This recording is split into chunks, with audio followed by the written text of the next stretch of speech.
sont enregistrés dans un document appelé balance des pays.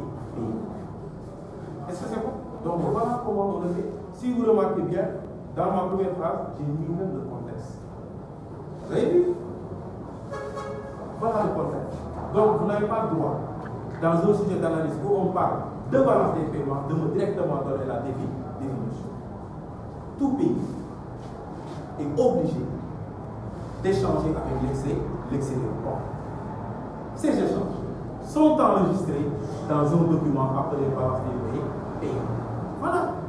Est-ce que c'est bon pour tout le monde? Maintenant, tu vas dire cette dernière est définie. Maintenant, avant la définition, je vous pose la question à savoir, qu'échange-t-on entre États? Qu'échange-t-on entre États? Pour pouvoir donner sa définition. On a la balance des pays. Qu'échange-t-on entre États? On s'échange des biens, vous l'avez appelé en zone. On s'échange des services. N'est-ce pas? On s'échange des facteurs de production. On s'échange des capitaux. Donc voilà les éléments qui seront enregistrés dans la BV.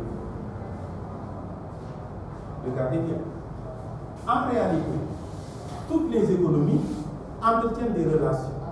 Et ces relations sont basées sur ces paramètres.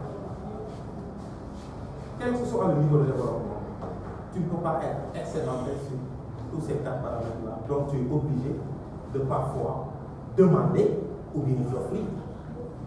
Là où tu es excédentaire, tu vas offrir. Là où tu es déficitaire, tu vas demander. C'est seulement ça. C'est ça les échanges. Donc, après avoir contextualisé et fait apparaître la balance des paiements, tu donnes sa définition. La définition est ça. Cette dernière est un document comptable qui enregistre l'ensemble des transactions de biens, services, facteurs de production et de capitaux entre un pays et le reste du monde. C'est comme ça. On définit la balance des pays. Toujours. Et avec les balances que nous allons avoir, à chaque fois qu'on vous demande de les définir, il faut toujours commencer. Ça enregistre les transactions de. Tu mets les composants.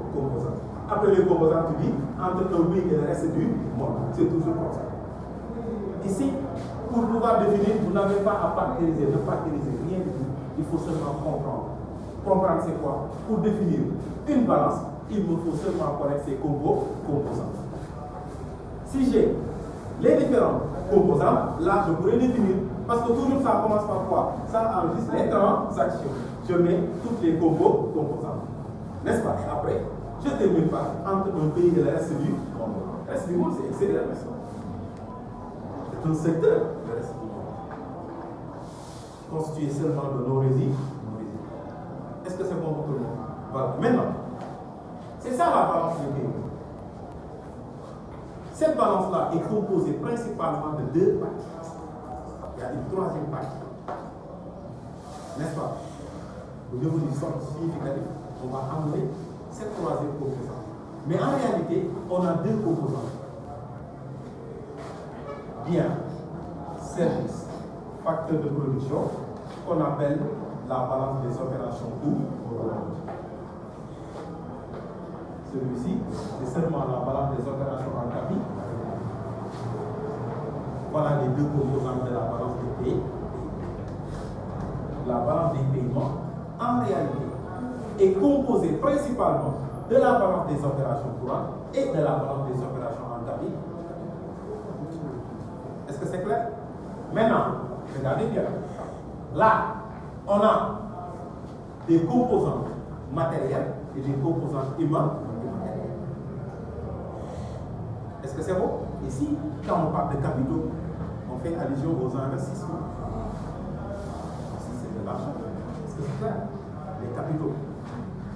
Maintenant, on va commencer par sa première composante. On a dit que la balance des paiements est composée de la BOC et de la BOK. Donc, la BOC, on l'appelle la balance des opérations courantes. On l'appelle aussi la balance des transactions courantes.